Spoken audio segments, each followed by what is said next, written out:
Hello student, welcome to Learn and Grow. Like, share and subscribe this channel. আজকে আমরা work it out 2.5 দেখব। তাহলে চলো 2.5 কি বলছে দেখে নেই। Some angles are given below. Observe them carefully and categorize them in the table below. বাংলাতে কি বলছে দেখে নাও। নিচের চিত্রে কিছু কোণ দেওয়া হয়েছে, কোণগুলো ভালো করে পর্যবেক্ষণ করো এবং নিচের তালিকা অনুসারে কোণগুলো শ্রেণী বিভাগ করো। তাহলে চলো দেখে নেই। প্রথমটি কি অ্যাঙ্গেল বলছে, প্রথমটিতে কি অ্যাঙ্গেল বলছে 90 ডিগ্রি। দেখো 90 ডিগ্রি, এটা এরকম কোণ আমরা কি ভাবি 90 ডিগ্রি। তাহলে 90 ডিগ্রি হলে কি হয়ে যাবে, 90 ডিগ্রি হলে রাইট অ্যাঙ্গেল হয়ে যাবে বা সমকোণ হয়ে যাবে 90 ডিগ্রি। তারপরেরটা দেখে নাও, তারপরেরটা কি বলছে দেখো। পরের অ্যাঙ্গেলটি দেখো এইভাবে দেওয়া, পুরা এইরকম হয়ে গেলে কি হয়ে যেত 90 ডিগ্রি হয়ে যেত, কিন্তু এরকম হয়নি। তার জন্য আমরা এটিকে কোন অ্যাঙ্গেল বলবো, পুরা হয়ে গেলে কি হয়ে যেত 90 ডিগ্রি, কিন্তু পুরা হয়নি, এখানে হাফ একটু কম দিয়েছে 90 ডিগ্রি থেকে। তাহলে 90 ডিগ্রি থেকে কম হলে কোনটি হয়, অ্যাকুইট অ্যাঙ্গেল বা কি বলবো সূক্ষ্মকোণ। তারপরেরটা দেখো, তারপরেরটা হয়ে গেল কি, তারপরেরটা এই সাইড দিকে পুরা যদি হয়ে যেত তাহলে কি 180 ডিগ্রি হয়ে যেত, তাহলে 180 ডিগ্রিও নয়। আর এখানে দেখো এদিকে গেলে 90 ডিগ্রি হতো, 90 ডিগ্রিও নয়। তাহলে কোনটি হয়ে গেল 90 ডিগ্রি থেকে একটু বেশি হয়েছে কিন্তু 180 ডিগ্রি থেকে কম হয়েছে। তাহলে এটাকে আমরা কি বলবো, স্থলকোণ বা অবটুস অ্যাঙ্গেল, স্থলকোণ বা অবটুস অ্যাঙ্গেল। তারপরেরটা দেখো, তারপরেরটা তো আমরা জানি এখানে কি আছে 180 ডিগ্রি পুরা। তাহলে 180 ডিগ্রি মানে কি স্ট্রেইট অ্যাঙ্গেল বা সরল কোণ। তারপরেরটা দেখো তো এখানে পুরো অ্যাঙ্গেল কমপ্লিট হয়ে গেছে। তাহলে কমপ্লিট হয়ে গেলে এটাকে আমরা কি বলবো, কমপ্লিট অ্যাঙ্গেল বলবো। আর না হয় কি বলবো, সম্পূর্ণ কোণ বলবো। তারপরেরটা দেখে নাও, তারপরেরটা দেখো পুরা যদি হয়ে যেত তাহলে 360 ডিগ্রি হতো। তাহলে 360 ডিগ্রি থেকে কম আছে, 360 ডিগ্রি থেকে এখানে কি কম আছে। তাহলে 360 ডিগ্রি থেকে কম হলে কোন অ্যাঙ্গেল হবে, রিফ্লেক্স অ্যাঙ্গেল বলবো। আর বেঙ্গলিতে বললে কি হবে, প্রবৃদ্ধ কোণ। কোয়েশ্চেন নাম্বার 2তে কি বলছে দেখে নাও। Below the lattice diagram made up of points that are equidistant from each other, attach point A to the other points in the lattice in such a way that the following angles are formed. Mark the angles formed in each case as shown in first figure. বেঙ্গলিতে কি বলছে একবার দেখে নাও। বেঙ্গলিতে নিচের সমদূরত্বে অবস্থিত বিন্দু দ্বারা গঠিত জালিকার চিত্র দেওয়া হয়েছে। এ বিন্দুটিকে জালিকার অন্য বিন্দুর সাথে সংযোগ করো যাতে নিচের নির্দেশিত কোণ গঠন হয়। প্রতিটি ক্ষেত্রে গঠন এমন হওয়া কোণটি চিহ্নিত করো। একটি করে দেখানো হয়েছে, দেখো একটি দেখানো হয়েছে। কি বানাবো আমরা, অ্যাকুইট অ্যাঙ্গেল বা সূক্ষ্মকোণ কিভাবে বানাবো দেখে নাও। এইভাবে দেখো 90 ডিগ্রি থেকে কম, 90 ডিগ্রি থেকে কম এদিকে কিভাবে হবে 90 ডিগ্রি থেকে কম, দেখো হয়ে গেল 90 ডিগ্রি থেকে কম। তারপরেরটা কি দিয়েছে, স্থলকোণ বা অবটুস অ্যাঙ্গেল কিভাবে বানাবো দেখে নাও। অবটুস অ্যাঙ্গেল, এই যে অবটুস অ্যাঙ্গেল হয়ে গেল। মানে অবটুস অ্যাঙ্গেলে কি থাকে, অবটুস অ্যাঙ্গেল 180 ডিগ্রি থেকে কম আর 90 ডিগ্রি থেকে বেশি, 90 ডিগ্রি থেকে বেশি এবং 180 ডিগ্রি থেকে কম কি হয়ে যায়, অবটুস অ্যাঙ্গেল। তারপর রিফ্লেক্স অ্যাঙ্গেল কি হবে, রিফ্লেক্স অ্যাঙ্গেল হবে 180 ডিগ্রি থেকে বেশি কিন্তু 360 ডিগ্রি থেকে কম। তাহলে এটাকে রিফ্লেক্স অ্যাঙ্গেল একটা বানিয়ে দিই আমরা। রিফ্লেক্স অ্যাঙ্গেল কোন সাইডটি হবে, এই সাইডটি হবে রিফ্লেক্স অ্যাঙ্গেল। আর এখানে কোনটি হবে রিফ্লেক্স অ্যাঙ্গেল, এটাকেও আমরা বলতে পারবো রিফ্লেক্স অ্যাঙ্গেল কি হয় 180 ডিগ্রি থেকে বেশি কিন্তু 360 ডিগ্রি থেকে কম, এটাকে আমরা কি বলবো, রিফ্লেক্স অ্যাঙ্গেল বলবো। কোয়েশ্চেন নাম্বার 3 কি বলছে দেখো। If we combine a right angle and an acute angle, what angle will be formed? Question বেঙ্গলিতে কি বলছে দেখো। যদি একটি সমকোণ এবং একটি সূক্ষ্মকোণ সংযোগ করি তাহলে গঠন হওয়া কোণটি কী কোণ হবে? তাহলে চলো দেখে নেই কীভাবে হবে। একটা সমকোণ এবং একটা সূক্ষ্মকোণ। সমকোণ মানে কত ডিগ্রি হয়? মানে রাইট অ্যাঙ্গেল। রাইট অ্যাঙ্গেল কত ডিগ্রি হয়? কোয়েশ্চেন নাম্বার 3, রাইট অ্যাঙ্গেল হয় 90 ডিগ্রি। রাইট অ্যাঙ্গেল কত ডিগ্রি হয়? 90 ডিগ্রি। প্লাস কি বলছে? অ্যাকুইট অ্যাঙ্গেল মানে 90 ডিগ্রি থেকে কম, একটা ভেবে নিই 60 ডিগ্রি। তো 90 এবং 60 প্লাস করলে আমরা কত পাবো? 90 এবং 60 প্লাস করলে কত পাবো? 150 ডিগ্রি। তাহলে 150 ডিগ্রি মানে কি অ্যাঙ্গেল হয়ে যাবে? আনসারটা কি হয়ে যাবে? অবটুস অ্যাঙ্গেল। অবটুস অ্যাঙ্গেল বা স্থলকোণ। স্থলকোণ। তারপর দেখো কোয়েশ্চেন নাম্বার বিতে কি 4-এ কি বলছে? If you combine two right angle and an acute angle what angle will be form? যদি দুটি সমকোণ এবং একটি সূক্ষ্মকোণ সংযোগ করি তাহলে গঠন হওয়া কোণটি কী কোণ হবে? তাহলে চলো করে নেই। দুইটা সমকোণ মানে দুইটি রাইট অ্যাঙ্গেল। কোয়েশ্চেন নাম্বার 4, দুইটি রাইট অ্যাঙ্গেল মানে 90 ডিগ্রি প্লাস 90 ডিগ্রি। আর আরেকটা কি বলছে? Acute angle. অ্যাকুইট অ্যাঙ্গেল মানে কি? মানে হলো 90 ডিগ্রি থেকে কম, তো ধরে নাও কি 60 ডিগ্রি। তিনটা প্লাস করে নাও, 90 প্লাস 90 প্লাস 60 কত হবে? 240 ডিগ্রি। 240 ডিগ্রি মানে আনসারটা কি হয়ে যাবে? কোনটাতে পড়ে? রিফ্লেক্স অ্যাঙ্গেল মানে 180 ডিগ্রি থেকে বেশি কিন্তু 360 ডিগ্রি থেকে কম। কি হয়ে যাবে? রিফ্লেক্স অ্যাঙ্গেল বা কি বলবো? প্রবৃদ্ধ কোণ। কি বলবো? প্রবৃদ্ধ কোণ। কোয়েশ্চেন নাম্বার 5-এ কি বলছে দেখো? Look at the adjacent diagram and determine which angle of the following pairs is large, explain why. বেঙ্গলিতে কি বলছে দেখো? পাশের চিত্রটি দেখো এবং সেখান থেকে নিচের জোড়া কোণগুলির কোনটি বড় হবে বলো, কেন বড় হবে তা যুক্তি দাও। এ নম্বরে দেখো কি বলছে? অ্যাঙ্গেল এ ও বি বা অ্যাঙ্গেল এক্স ও ওয়াই কোনটি বড় হবে? দেখো অ্যাঙ্গেল এ ও বি মানে এই বড় কোণটি, এ ও বি এই পুরা বড় কোণটির কথা বলছে।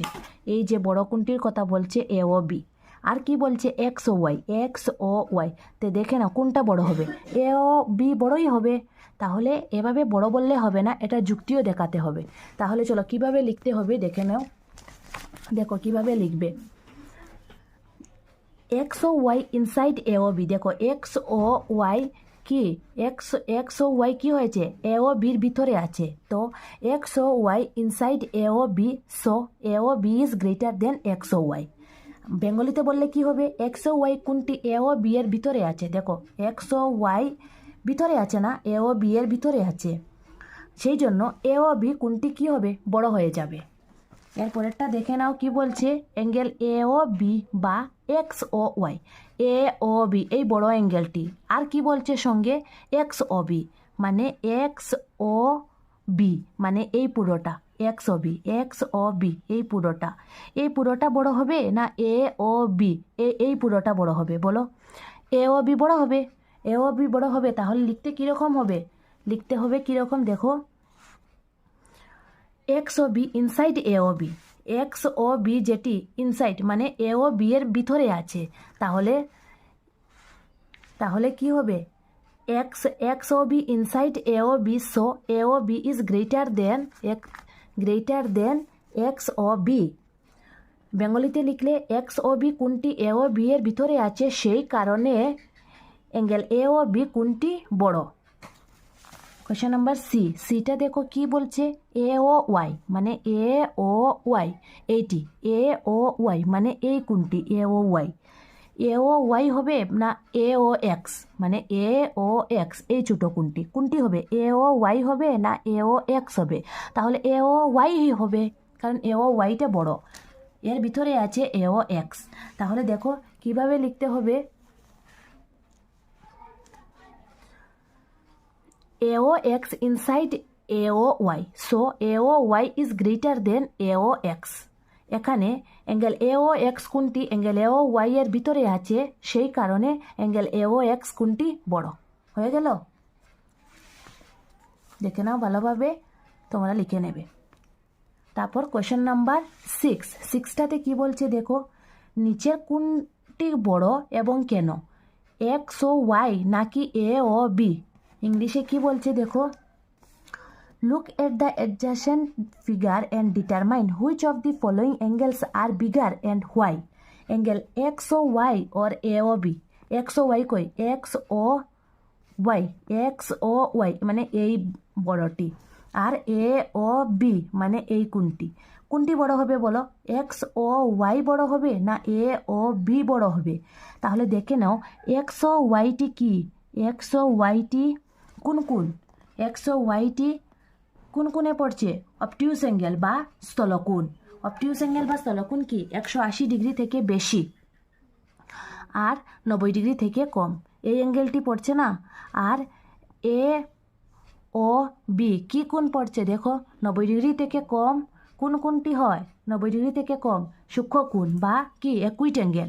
তাহলে কিভাবে লিখবো আমরা, দেখে নাও কিভাবে লিখবো এটি। Question number 6, x O Y একটি স্থলকোণ এবং এ ও বি একটি সূক্ষ্মকোণ, সেই জন্য অ্যাঙ্গেল এক্স ও ওয়াই বড়। ইংরাজিতে লিখলে কি হবে, angle X O Y is obtuse angle and angle A O B is an acute angle, so angle X O Y is bigger. হয়ে গেল। তাহলে চলো কোয়েশ্চেন নাম্বার 7 দেখে নেই কি হবে। Answer the following observing the figure. Answer the following by observing the figures. নিচের চিত্রগুলো দেখে উত্তর দাও। তাহলে চিত্রগুলো দেখে একবার উত্তর দিয়ে দাও। কি কোয়েশ্চেন 1 কি বলছে দেখো, find the number of the triangles in each figure, write down the pattern formed by number in triangles obtained above। মানে কি বলছে বেঙ্গলিতে দেখো, প্রতিটি চিত্রে থাকা ত্রিভুজের সংখ্যা বের করো, ত্রিভুজের সংখ্যাগুলো গঠন করা গাণিতিক নমুনা লেখো। তাহলে চলো কিভাবে লিখতে হবে দেখে নাও। কোয়েশ্চেন নাম্বার 1 কি বলছে দেখো, কোয়েশ্চেন নাম্বার 1 এর এতে প্রথমে কয়টা অ্যাঙ্গেল আছে, কয়টা ট্রায়াঙ্গেল আছে, ত্রিভুজ আছে বা ট্রায়াঙ্গেল, হ্যাঁ কয়টা আছে, একটি। পরেরটাতে দেখো কয়টি আছে, উপরে একটা আছে আর নিচে কয়টি, 1 2 3, টোটাল কয়টি হয়ে গেল, 40 হয়ে গেল। টোটাল কয়টি হয়ে গেল, 40 হয়ে গেল। 1 + 3 কত হলো, 4। তারপরেরটা দেখো, উপরে আছে 1, এরপরে কয়টি আছে, 1 2 3, তারপরে 1 2 3 4 5। মানে কি দেখো, প্রথমে আছে 1, তারপরে আছে 3, তারপরে আছে 5, টোটাল মিলিয়ে কত হয়ে গেল, 9। কোয়েশ্চেন নাম্বার বিতে কি বলছে দেখো, বিতে find the number of acute angle in each figure.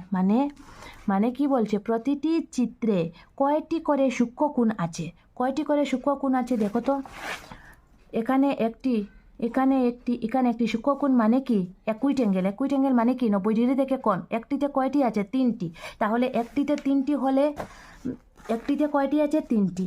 পরেরটিতে দেখো, পরেরটিতে কয়টি আছে, ট্রায়াঙ্গেল কয়টি আছে, 4টি ট্রায়াঙ্গেল আছে। আর একটিতে 3টি করে হলে 4টি ট্রায়াঙ্গেলে কয়টি হয়ে যাবে, 12টি।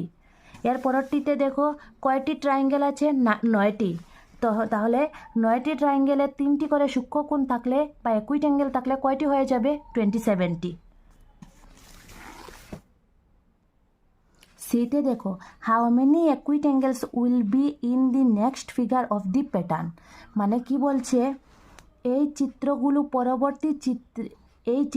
পরবর্তী চিত্রে কয়টি সূক্ষ্মকোণ থাকবে, মানে পরবর্তী চিত্রের কথা বলছে। মানে চিত্রটা কতটুকু আমাদের হয়ে গেল 9 পর্যন্ত।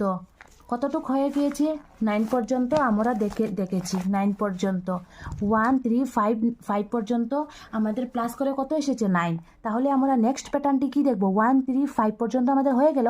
তাহলে 7 প্লাস করব, 7 প্লাস করলে কত আসবে, 16।